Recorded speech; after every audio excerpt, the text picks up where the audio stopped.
Having said this, the queen beckoned her pages to her, and attended by them and followed by Enda, she went on through the wood. When they had left it behind them, Enda saw on a green hill before him the snow-white palace of the Fairy Queen. As the queen approached the steps that led to the open door, a band of tiny fairies, dressed in rose-colored silk, came out, carrying baskets of flowers, which they flung down on the steps to make a fragrant carpet for her. They were followed by a band of harpers, dressed in yellow silken robes, who ranged themselves on each side of the steps and played their sweetest music as the queen ascended. When the queen, followed by Enda, entered the palace, they passed through a crystal hall that led to a banquet room. The room was lighted by a single star, large as a battle shield. It was fixed against the wall above a diamond throne. The queen seated herself upon the throne, and the pages, advancing toward her and bending low as they approached the steps, handed her a golden wand. The queen waved the wand 3 times, and a table laden with all kinds of delicacies appeared upon the floor. When she beckoned Enda to her, and when he stood beside her, the fairy table was no higher than his knee. "I'm afraid I must make you smaller, Enda," said the queen, "or you will never be able to seat yourself at my fairy table." And having said this, she touched Enda with the golden wand, and at once he became as small as her tallest page. Then she struck the steps of her throne, and all the nobles of her court, headed by her bards, took their places at the festive board. The feast went on right merrily, and when the tiny jeweled drinking cups were placed upon the table, the queen ordered the harpers to play. And the little harpers struck the chords, and as Enda listened to the music, it seemed to him as if he was being slowly lifted from his seat. And when the music ended, the fairies vanished, the shining star went out, and Enda was in perfect darkness. The air blew keenly in his face, and he knew not where he was. At last he saw a faint gray light, and soon this light grew broader and brighter, and as the shadows fled before it, he could hardly believe his eyes when he found himself in his cura on the lake, and the moonlight streaming down from the mountain tops. For a moment he thought he must have been dreaming, but there in the boat before him were the crystal helmet, and the water dress, and the gleaming spear, and the golden bowl of perfumed water that was to remove the spell of enchantment from the white swan of the lake. And sailing toward him from the sedgy bank came the snow-white swan, and when she touched the boat, Enda put out his hands and lifted her in. And then over her plumage he poured the perfumed water from the golden bowl, and the Princess Maeve in all her maiden beauty stood before him. "Take your oar, Enda," she said, "and row to the southern bank." Enda seized his oar, and the cura sped across the water swifter than a swallow in its flight. When the boat touched the shore, Enda jumped out and lifted the princess to the bank. "Send your boat adrift, Enda," she said, "but first take out your shining spear. The water dress and the crystal helmet will take care of themselves." Enda took out the spear and then pushed the boat from the bank. It sped on toward the hut in the middle of the lake. But before it had reached halfway, 6 nymphs sprang up from the water, and seizing the helmet and dress, sank with them beneath the tide. And the boat went on until it pushed its prow against the steps of the little hut, where it remained. Then Enda and the princess turned toward the south, and it was not long until they came to a deep forest that was folding up its shadows and spreading out its mossy glades before the glancing footsteps of the morning. They had not gone far through the forest when they heard the music of hounds and the cries of huntsmen, and crashing toward them through the low branches, they saw a fierce wild boar. Enda, gently pushing the princess behind him, leveled his spear, and when the boar came close to him, he drove it into his throat. The brute fell dead at his feet, and the dogs rushing up began to tear it to pieces. The princess fainted at the sight, and while Enda was endeavoring to restore her, the king of Erin, followed by his huntsman, appeared. And when the king saw the princess, he started in amazement as he recognized the features of his daughter Maeve. At that moment, the princess came to herself, and her father, lifting her tenderly in his arms, kissed her again and again. "I have mourned you as dead, my darling," said he, "and now you are restored to me more lovely than ever. I would gladly have given up my throne for this. But say who is the champion who has brought you hither, and who has slain the wild boar we have hunted so many years in vain?" The princess blushed like a rose as she said, "His name is Enda, father. It is he has brought me back to you." Then the king embraced Enda and said, "Forgive me, Enda, for asking any questions about you before you have shared the hospitality of my court. My palace lies beyond the forest, and we shall reach it soon." Then the king ordered his huntsman to sound the bugle horn, and all his nobles galloped up in answer to it. And when they saw the Princess Maeve, they were so dazzled by her beauty that they scarcely gave a thought to the death of the wild boar. "It is my daughter Maeve come back to me," said the king. And all the nobles lowered their lances and bowed in homage to the lady. "And there stands the champion who has brought her home," said the king, pointing to Enda. The nobles looked at Enda and bowed courteously. But in their hearts they were jealous of the champion, for they saw he was already a favorite of the king's. Then the pages came up, leading milk-white steeds with golden bridles, and the king, ordering Enda to mount one of them, lifted Maeve onto his own and mounted behind her. The pages, carrying the boar's head on a hollow shield, preceded by the huntsmen sounding their horns, set out toward the palace, and the royal party followed them.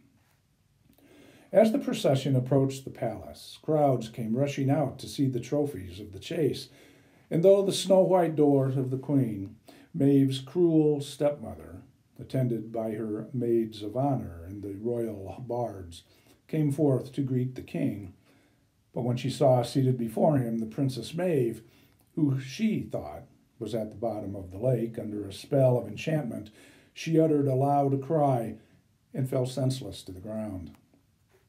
The king jumped from his horse and, rushing to the queen, lifted her up and carried her in his arms to her bed apartments, for he had no suspicion of the wickedness of which she had been guilty. And the court leeches were summoned to attend her, but she died that very night. And it was not until a green mound, worthy of a queen of Erin, had been raised over her grave that Princess Maeve told her father of the wickedness of her stepmother. And when she told him the whole story of how Enda had broken the spell of enchantment, and of the dangers which he had faced for her sake, the king summoned an assembly of all his nobles, and seated on his throne, wearing his golden helmet, the bards upon his right and the druids upon his left, and the nobles in ranks before him with gleaming helmets and flashing spears, he told them the story of the princess and of the service which Enda had rendered to her. "And now," said the king, "if the princess is willing to take her deliverer for her husband, I am willing that she shall be his bride.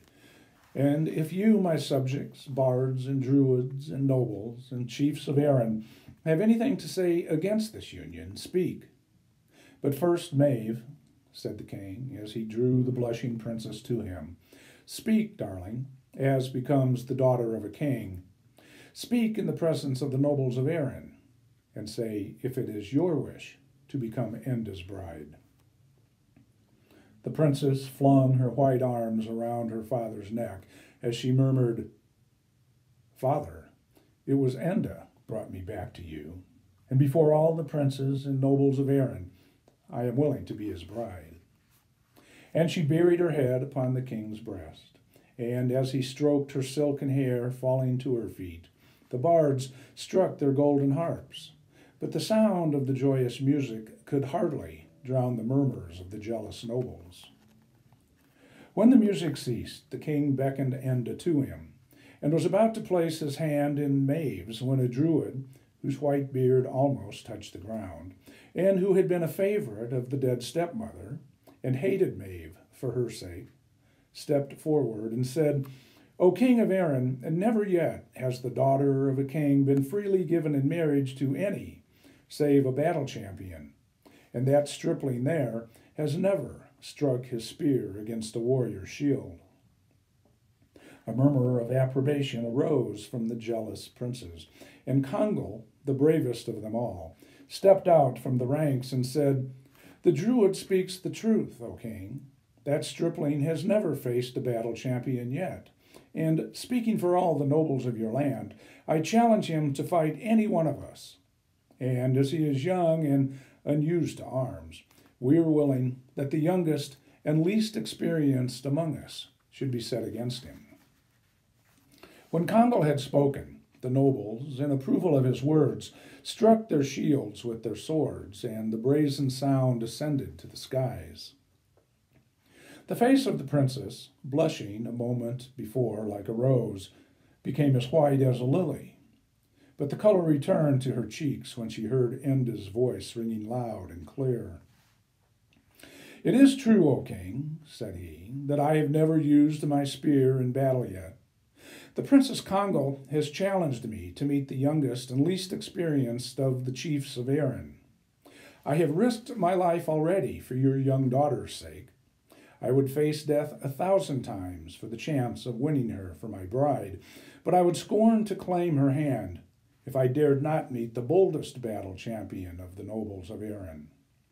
And here before you, O king and bards, druids and nobles, and chiefs of Erin, and her, in the presence of the Lady Maeve, I challenge the boldest of them all." The king's eyes flashed with joy as he listened to the brave words of Enda. "It is well," said the king. "The contest shall take place tomorrow on the lawn outside our palace gates. But before our assembly dissolves, I call on you, nobles and chiefs of Erin, to name your boldest champion." Loud cries of "Congal! Congal!" answered the king's speech. "Are you willing, Congal?" asked the king. "Willing, O king," answered Congal. "It is well," said the king. "We shall all meet again tonight in our banquet hall." And the king, with the Princess Maeve on his arm, attended by his bards and druids, entered the palace, and the chiefs and nobles went their several ways. At the feast that night, the princess sat beside the king, and Enda beside the princess, and the bards and druids, nobles and chiefs, took their places in the true order. And the bards sang songs of love and battle, and never merrier hours were spent than those which passed away that night in the banquet hall of Erin's king. When the feast was over, Enda retired to his apartment to spend the night dreaming of the Princess Maeve, and Congal went to his quarters, but not to sleep or dream, for the druid who had provoked the contest came to him, bringing his golden wand. And all night long the druid was weaving spells to charm the shield and spear and helmet of Congal, to make them invulnerable in the battle of the morrow. But while Enda lay dreaming of the Princess Maeve, the little fairy woman who gave him the water dress and the crystal helmet and the shining spear on the banks of the Boyne slid into his room, and she placed beside his couch a silver helmet and a silver shield.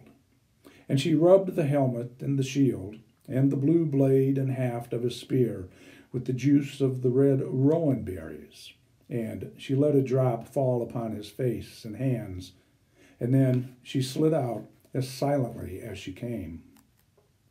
When the morning broke, Enda sprang from his couch, and he could hardly believe his eyes when he saw the silver shield and helmet. At the sight of them, he longed for the honor of battle, and he watched with eager gaze the sun climbing the sky. And after hours of suspense, he heard the trumpet sound and the clangor of the hollow shields struck by the hard-pointed spears. Putting on the helmet and fastening the shield upon his left arm, and taking the spear in his right hand, he stepped out bravely to fight.